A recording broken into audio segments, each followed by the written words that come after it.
آقا کریم نے ارشاد فرمایا جس نے استغفار کو لازم کر دیا تو اللہ تعالیٰ جل شانہ ہر غم سے، ہر مشکل سے، ہر تکلیف سے اس کے لیے کشادگی پیدا کر دے گا، ہر اذیت دور کر دے گا، اور ہر مشکل اور ہر پیچیدگی سے اس کے لیے راستہ پیدا کرے گا، اور اللہ تعالیٰ جل شانہ اس کو وہاں سے رزق دے گا جہاں اسے گمان بھی نہیں ہوگا۔ فرمایا کہ اس کے حضور استغفار کرو، وہ آسمان سے بارشیں نازل کرے گا، تمہیں بیٹے بھی دے گا، تمہیں مال بھی دے گا، لہلہاتے باغ بھی ہوں گے، چلتی نہریں بھی ہوں گی، معیشت کا پہیہ چل جائے گا اگر تم اللہ سے ڈرنے والے بن جاؤ گے۔ تو آج ہم کہتے ہیں یہ ہو فلاں ماہر اور فلاں شخص ہو تو پھر ہماری معیشت بہتر ہو سکتی ہے۔ اللہ نے کہا استغفار کرنا سیکھ لو، میں تمہارے لیے رحمتوں کے دروازے کھول دوں گا۔ کثرت کے ساتھ لا الہ الا اللہ اپنے معمولات زندگی میں شامل کریں، یہ تجدید ایمان کا ذریعہ ہے۔ اسی طرح سبحان اللہ و بحمدہ یہ دن میں 100 مرتبہ اپنے معمولات میں شامل کر لیں۔ اگر سمندر کی جھاگ سے بھی زیادہ یا اس کے برابر بھی گناہ ہوئے تو یہ کلمات صرف 100 مرتبہ پڑھنے سے سارے گناہ بخش دیے جاتے ہیں۔ اسی طرح درود شریف کی کثرت، سورہ ملک کو یاد کرنا اور سورہ یاسین کی تلاوت کرنا 10 قرآن مجید پڑھنے کے ثواب کے برابر۔ تو یہ اتنا خزانہ آج کی اس نشست میں آپ کو دے دیا گیا ہے۔ استغفار کریں، تقوی کے خوگر ہو جائیں، شکر کرنے کی عادت ڈالیں۔ جو شکر کرتے ہیں اللہ تعالیٰ ان کو اور زیادہ عطا فرماتا ہے، دنیا میں بھی اور آخرت میں بھی۔ اس طرح دوسروں کی پریشانیاں دور کریں، اللہ آپ کی پریشانیاں دور کرے گا۔ بانٹنے کا مزاج پیدا کریں، آپ کے پاس جو بھی ہے بانٹ دیں، علم ہے تو بانٹیں، خوشیاں ہیں تو بانٹیں، آپ کے پاس دولت ہے تو لوگوں کے دکھ اس دولت سے دور کرنے کی کوشش کریں۔ جب آپ بانٹنا شروع کر دیں گے تو آپ کا رب آپ کو عطا کرنا شروع کر دے گا۔ یہ بات ہو نہیں سکتی کہ انسان کی زندگی میں مشکل نہ ہو۔ جب انسان کو پیدا کیا گیا تھا، اس کا خمیر گویا گیا تھا، تو 39 دن تک اس کے خمیر پر مٹی جو گوندی گئی تھی انسان بنانے کے لیے، اس پر 39 دن دکھوں کی بارش ہوئی تھی اور ایک دن خوشیوں کا می برسا تھا۔ تو انسان کی زندگی میں خوشیاں اور غم اس تناسب سے ہیں۔ لَقَدْ خَلَقْنَا الْإِنسَانَ فِي قَبْضٍ، انسان کی زندگی مشقتوں کا مجموعہ ہے، حالات کی تلخیوں کے سے مقابلہ کرنا پڑتا ہے، لیکن حالات مشکل ہو جائیں تو ان سے نکلنے کا راستہ کیا ہے؟ تو سنیے قرآن کیا کہتا ہے، وَمَن يَتَّقِ اللَّهَ يَجْعَل لَّهُ مَخْرَجًا وَيَرْزُقْهُ مِنْ حَيْثُ لَا يَحْتَسِبُ۔ جو اللہ سے ڈرنے لگ جاتا ہے، تقوی اختیار کر لیتا ہے، تو پھر اللہ تعالیٰ جل شانہ اس کے لیے مخرج پیدا کر دیتا ہے، یعنی اس مصیبت سے نکلنے کے اللہ راستے دیتا ہے۔ یہ اس شخص کا مقصوم ہے جو اللہ سے ڈرتا ہے۔ اس پر مشکلات اس پہ بھی آتی ہیں، یہ نہیں کہ اس پہ مشکلات نہیں آتی، زندگی کی مشکلات کا وہ بھی شکار ہوتا ہے، لیکن جو ہی مشکلات آتی ہیں ان مشکلات سے نکلنے کا اللہ اسے راستہ بھی عطا کر دیتا ہے۔ اور دوسری بات، وَيَرْزُقْهُ مِنْ حَيْثُ لَا يَحْتَسِبُ، اللہ اس کو وہاں سے رزق دیتا ہے جہاں سے اسے گمان بھی نہیں ہوتا، وہاں سے رزق دے دیتا ہے۔ بندہ تو یہ کہتا نا کہ مجھے یہاں سے ملے گا، یہاں سے، ایک بندے کی منصوبہ بندی ہے، لیکن جو اللہ سے ڈرنے والا ہوگا اللہ اس کو وہاں سے رزق دے گا جہاں اسے گمان بھی نہیں ہوگا، خیال بھی نہیں ہوگا کہ یہ راستہ بھی حصول رزق کا ہو سکتا ہے۔ تو یہ میرے رب کا وعدہ ہے اور میرے رب کے وعدے سچے ہیں۔ تو جب تم اللہ سے ڈرنے لگو گے تو یہ تخت و تاج، یہ دنیا کی عزتیں، یہ تمہارے قدموں میں ہوں گی۔ اس سے ڈرنے کا نتیجہ ہے جو تمہارا رب تمہیں عطا فرمائے گا۔ حضرت عمر رضی اللہ تعالیٰ عنہ کی خدمت میں ایک شخص آیا، اس نے کہا میرے ہاں اولاد نہیں ہے، تو آپ نے کہا استغفار پڑھا کرو۔ ایک دوسرا شخص آیا کہ صاحب بارشیں نہیں ہوتی، فرمایا استغفار پڑھا کرو۔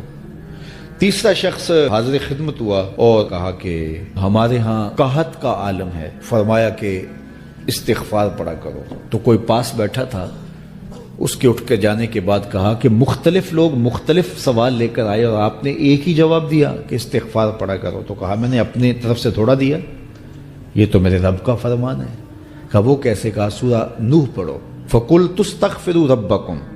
حضرت نوح علیہ السلام نے اپنی قوم سے کہا کہ اپنے رب کے حضور استغفار کیا کرو، انہو کان غفارا۔ اس کا نتیجہ کیا ہے؟ جب تم استغفار کرو گے تو وہ تمہارے گناہ بخش دے گا۔ ایک تو فائدہ اس کا یہ ہوگا، وَيُرْسِلِ السَّمَاءَ عَلَيْكُمْ مِدْرَارًا، آسمان سے موسلادھار بارشیں بھی برسیں گی، وَيُمْدِدْكُمْ بِأَمْوَالٍ وَبَنِينَ، اور اللہ تمہیں استغفار کی برکت سے مالا مال بھی کر دے گا، وَبَنِينَ، اور تمہیں بیٹے بھی عطا کرے گا، وَيَجْعَلْ لَكُمْ جَنَّاتٍ وَيَجْعَلْ لَكُمْ أَنْهَارًا، تمہیں باغ بھی عطا کرے گا اور تمہیں چلتی ہوئی نہریں بھی عطا فرمائے گا۔ استغفار کی ضرورت ہے۔ آپ کے دریاؤں کا پانی سوکھ گیا، استغفار کریں گے اللہ تعالیٰ ان کو پانیوں سے مالا مال کر دے گا، بارشیں ہوں گی، قحط سالیاں دور ہوں گی، بے اولادوں کو استغفار سے اولاد نصیب ہوگی، اور معیشت کی بہتری جو ہے وہ استغفار کے ذریعے سے ہوتی ہے۔ تو یہ 5 چیزیں بیان فرمائی، تو استغفار سے خوشحال زندگی کا تصور ابھرتا ہے۔ اللہ اکبر۔ حضرت انس رضی اللہ تعالیٰ عنہ سے ایک روایت سن لیجئے۔ کہتے ہیں کہ رسول کریم صلی اللہ علیہ وآلہ وسلم نے فرمایا کہ جس طرح تانبے کو، لوہے کو، دھاتوں کو زنگ لگتا ہے، اس طرح دلوں کو بھی زنگ لگتا ہے، اور فرمایا زنگ کو اتارنے کے لیے جو چیز بنائی گئی ہے وہ استغفار ہے۔ تو استغفار دلوں کا زنگ اتارتا ہے۔ قرآن مجید کی تلاوت، کثرت ذکر، موت کی تذکیر اور استغفار، یہ دلوں کا زنگ اتارتا ہے۔ اللہ اکبر۔ تو یہ آپ کے سامنے جو احادیث رکھی گئی ہیں، اللہ ہمیں ان سب پہ عمل کی توفیق عطا فرمائے۔ حضور نے ایک تمنا کی ہے، حضور کے دل میں ایک خواہش تھی کہ اگر یہ ہو جائے تو امت کے بھلے کی بات ہے، تو فائدہ تو ہمارا ہوگا، خوش حضور ہو جائیں گے۔ اللہ اکبر۔ تو فرمایا کہ میری آرزو ہے کہ میرا ہر امتی سورہ ملک اپنے سینے میں سمو لے۔ اللہ سورہ ملک کا جمال بھی دے، اس کی تلاوت کا نور بھی نصیب فرمائے، صحت لفظی کے ساتھ اس کو پڑھنے کی، اس کو یاد کرنے کی توفیق نصیب فرمائے۔ وہ سینہ قبرستان کی طرح ہے جس میں قرآن کی کچھ آیات نہیں ہیں، تو اس لیے اپنے سینے کو منور کریں، آباد رکھیں۔ اللہ آپ کو اپنی خاص عنایات نصیب کرے۔ ایک دن صحابہ سے فرمایا میرا دل چاہتا ہے کہ ہر مومن کے سینے میں سورہ ملک ضرور موجود ہو، یہ میری تمنا ہے، حضور نے فرمایا۔ تو میں آرزو کروں گا جو مجھے سن رہے ہیں، اس رمضان میں پھر کوشش کر کے یہ سورت یاد کر لیجیے۔ بہت بڑی سورت نہیں ہے حجم کے اعتبار سے، صرف 30 آیات ہیں۔ اگر 2 آیتیں روز یاد کریں تو آپ کو 15 دن لگیں گے، صرف 2 آیات۔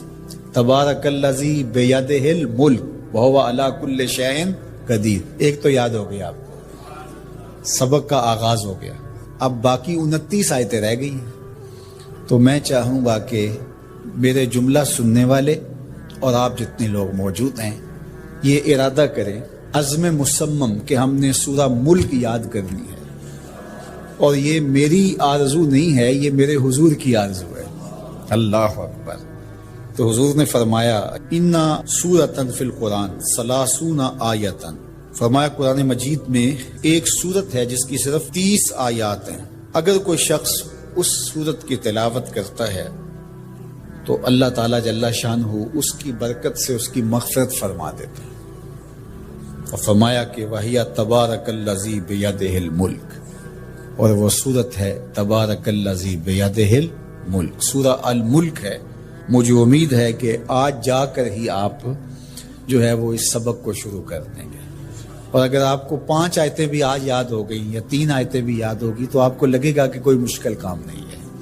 حضرت انس رضی اللہ تعالیٰ عنہ سے ایک روایت سن لیجئے۔ کہتے ہیں کہ رسول کریم صلی اللہ علیہ وآلہ وسلم نے فرمایا کہ جس طرح تانبے کو، لوہے کو، دھاتوں کو زنگ لگتا ہے، اس طرح دلوں کو بھی زنگ لگتا ہے، اور فرمایا زنگ کو اتارنے کے لیے جو چیز بنائی گئی ہے وہ استغفار ہے۔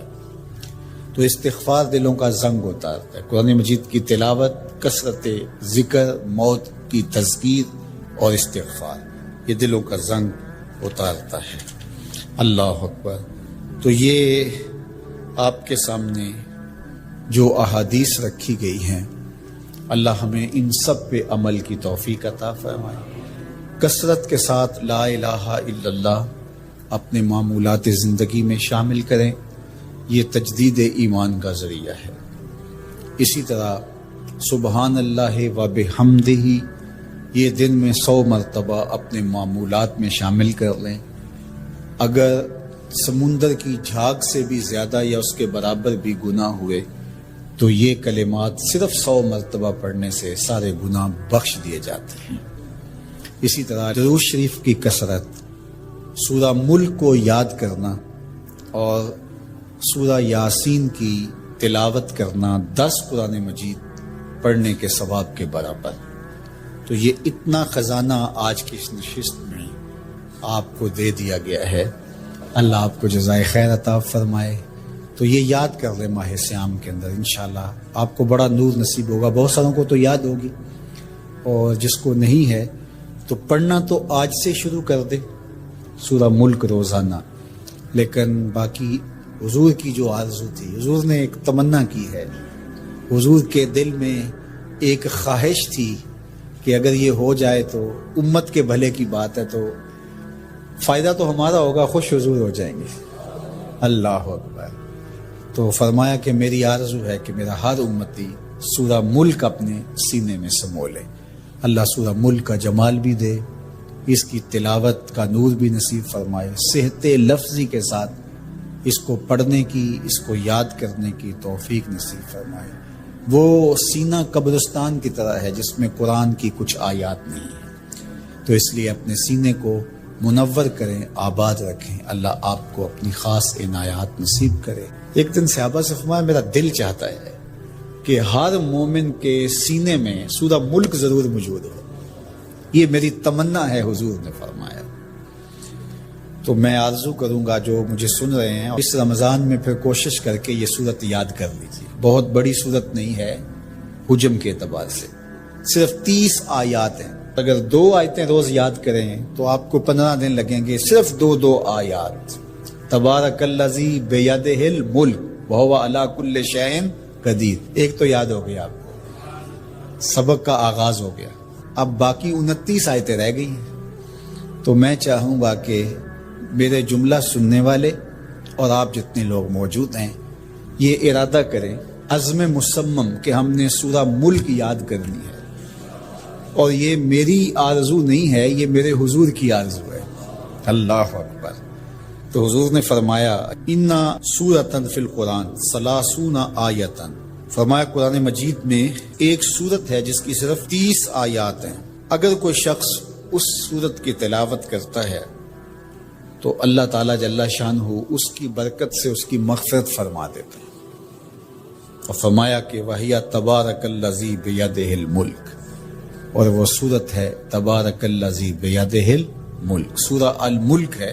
مجھے امید ہے کہ آج جا کر ہی آپ جو ہے وہ اس سبق کو شروع کر دیں گے، اور اگر آپ کو 5 آیتیں بھی آج یاد ہو گئی یا 3 آیتیں بھی یاد ہوگی تو آپ کو لگے گا کہ کوئی مشکل کام نہیں ہے۔